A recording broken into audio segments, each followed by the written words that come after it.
قیامت کا دن ہوگا، لوگوں ذرا قیامت کا نقشہ تو کھینچے۔ اللہ کے نبی نے جو بتلایا، فرمایا قیامت کا دن ہوگا، بڑے بڑے اعمال کی گٹھڑی اللہ کے دربار میں بندہ لے کے آئے گا۔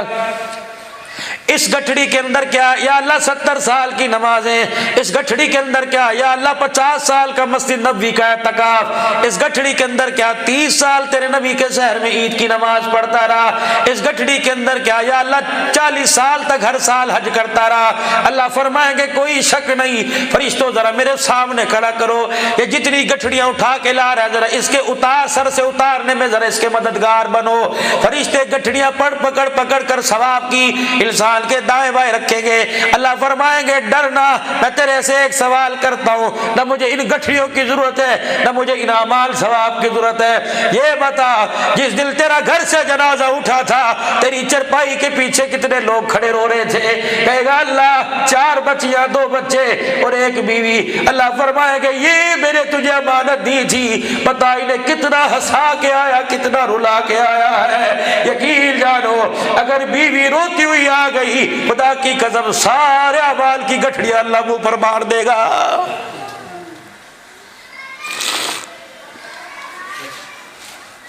جانوروں سے تو مسکرا کے بات کرتے ہو، سارا دن گھر سے نکلے، شام کو آ کر بیوی سے بات کرنے کی، مسکرانا تو دور کی بات ہے، سیدھے منہ بات کرنے کی توفیق نہیں۔ جتنا جوال وال میں بھائی عمر فاروق صاحب نے مجمع اکٹھا سیرت کمیٹی والوں نے کر رکھا، اللہ کی قسم تمہیں دیکھ کے کہہ رہا ہوں، مجھے بتاؤ تو صحیح دنیا کے اندر تیرا میرا غم سب سے زیادہ مرنے کا کون مناتا ہے؟ جنازے کی چرپائی پڑی ہوئی ہے، 4 دن بچیاں کے رو کے چلی جائیں گی، بہنیں 4 دن آئیں گی، چلو 10ویں دن رو کے چلی جائیں گی، بھائی 3 دن کے بعد نوکریوں پر چلے جائیں گے، بیٹا 3 دن کے بعد دکان کھول لے گا۔ ایک عورت گھر کے اندر جس نے کبھی جوڑا لال پہ اتارا نہیں، وہ تیری محبت میں تیرے غم میں کبھی لال جوڑا نہیں پہنے گی۔ میں نے پوچھا یہ کونے کے اندر چادر لپیٹ کے کون بیٹھی ہے؟ کہ اللہ اکبر، 1 دن نہیں 4 مہینے 10 دن ہو گئے اپنے شوہر کا غم منا رہی ہے۔ یہ لال جوڑا نہیں پہنتی، کسی کی شادی میں نہیں گئی، کسی کے بیاہ میں نہیں گئی، یہ روٹی کھاتے ہوئے رونے لگ جاتی ہے، یہ پانی پیتے ہوئے رونے لگ جاتی ہے، یہ رات کو سوتے ہوئے کوکے مار مار کے روتی ہے، کبھی یہ سامنے والی چرپائی کو چوم چوم کے روتی ہے، کبھی الماری کے اندر کپڑے دیکھ کر اپنے شوہر کے کپڑوں کو ہاتھوں میں لے لے کے روتی ہے، کبھی جوتیوں کو دیکھ کے روتی ہے۔ جو شوہر کو کھانا پسند تھا گھر کے اندر وہ ہڈیا میں کھانا پکے، اس کھانے کے پکڑے کو دیکھ کے رونے لگ جاتی ہے۔ سب سے زیادہ غم تیری جدائی میں تیری عورت مناتی ہے، مجھے پتہ نہیں تیری زندگی میں وہ تیرے پیر کی جتی کیسے بن جاتی ہے۔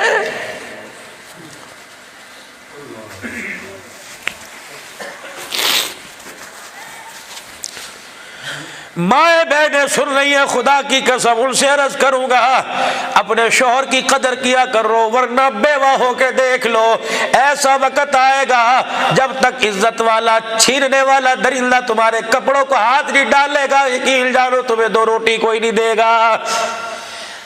حضرات سے عرض کروں گا میرے ویرو، اپنی بیویوں سے پیار کیا کرو، ورنہ میرے عزیزوں بیویوں کی قبر میں جانے کی دیر ہے۔ 4 بچے 4 بہویں گھر میں آ گئی، تم بھوک کی وجہ سے رات کروٹیں بدلتے رہو گے، تمہیں پانی کے لیے 8 میں سے کوئی پوچھنے نہیں آئے گا۔ فسبح بحمد ربک واستغفر۔ او لوگوں جب بڑھاپا آ جائے، دانت ہلنے لگ جائیں، آنکھوں کی بینائی چلی جائے، دور بار کی چیزیں دیکھی جائے نہ پڑھی جائے، اس وقت کیا کرو؟ مسجد سے اپنا دل لگا لو، ہر وقت مسجد میں بیٹھو۔ خدا نہ کرے بازار میں موت آ گئی، پتہ نہیں کس حالت میں قبر میں جائیں گے، صبح شام مسجد کے ویڑے میں آ کر بیٹھ کر اللہ کا ذکر کرنا شروع کر دیا کرو، اللہ کے گھر کو آباد کرنا شروع کرو۔ خدا پاک کی قسم تم خدا کے گھر کو آباد کرو، اللہ مرنے سے پہلے تمہارے گھروں کو آباد کرے گا، مرنے کے بعد تمہاری قبروں کو آباد کرے گا۔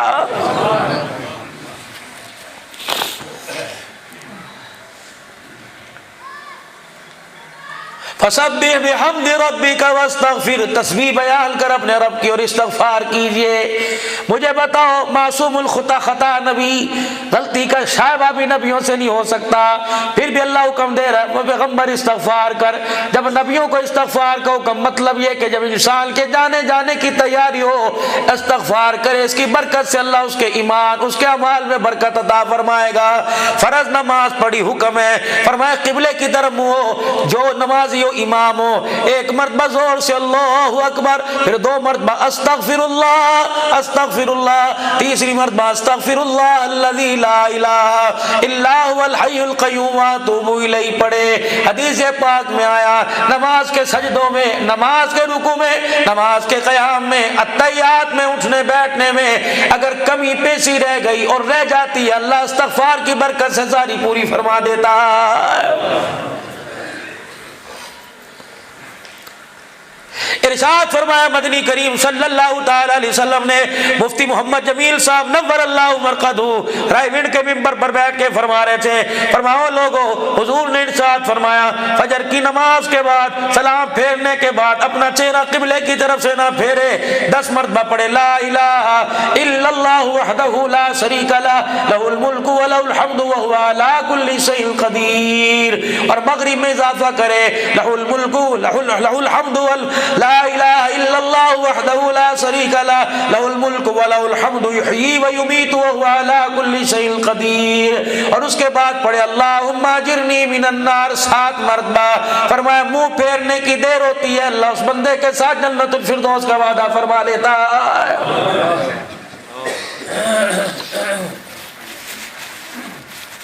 ارشاد فرمایا مدنی کریم صلی اللہ تعالی علیہ وسلم نے، فرمایا میرا امتی جب صبح کرے یا شام کرے 3 مرتبہ یہ کلمات کہہ لیا کر، رضیت باللہ ربا وبالاسلام دینا وبمحمد صلی اللہ علیہ وسلم رسولا ونبیا۔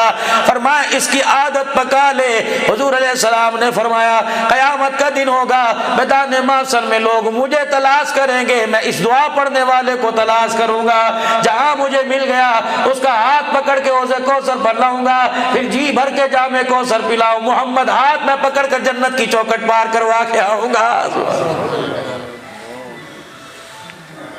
لکھوا لینا اپنے علماء اکرام سے، رضیت باللہ ربا وبالاسلام دینا وبمحمد صلی اللہ علیہ وسلم رسولا ونبیا۔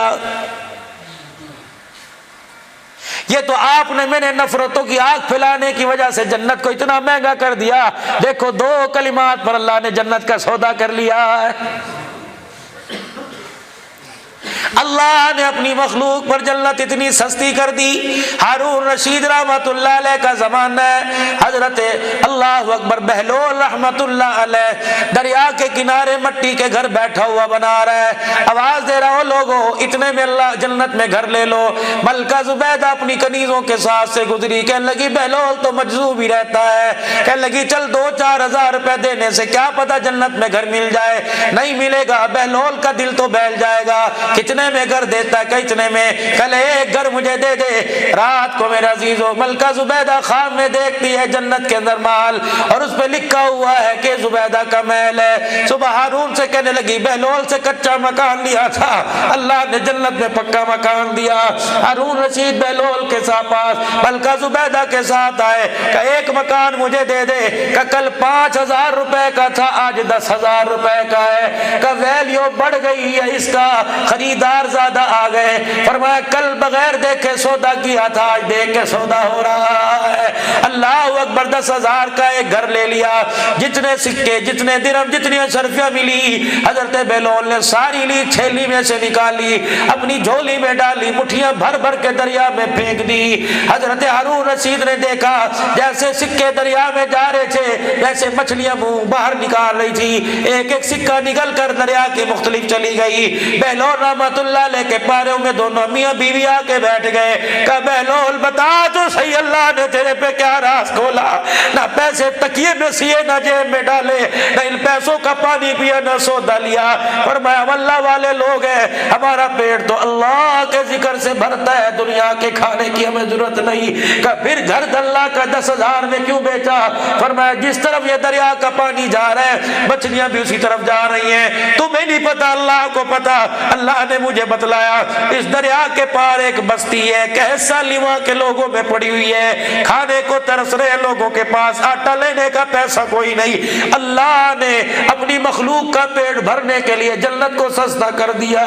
جو جنت گردن کٹانے سے نہیں ملتی, اللہ اکبر, وہ جنت 10 روپے سے مل رہی ہے. کہ بلول تیرا مطلب سمجھے نہیں, کہ میری بھی اللہ نے ڈیوٹی لگائی, مچھلیوں کی ڈیوٹی لگائی, میں سکے جنت بیچ کے سکے لے کے دریا میں پھینکتا ہوں, مچھلیاں نگل کر اس بستی میں علاقے میں جاتی ہیں جہاں قحط سالی پڑی ہوئی ہے, لوگوں نے جال بچھا رکھے ہیں, یہ مچھلیاں خود بخود ان جال کے اندر پھنس جاتی ہیں, لوگ مچھلیاں پکڑ کر اپنے گھر لے جاتے ہیں, پیٹ چاک کرتے ہیں, ان کے پیٹ میں سے سکہ نکلتا ہے, بازار جا کے آٹا لے کے آتے ہیں, غریبوں کے گھر کا چولہا جلتا ہے, یتیم بچے کھانا کھاتے ہیں, ان کا پیٹ بھرتا ہے. ان یتیموں کے دل سے جب دعا نکلتی ہے اللہ تیرے میرے ساتھ جنت کا وعدہ فرما لیتا.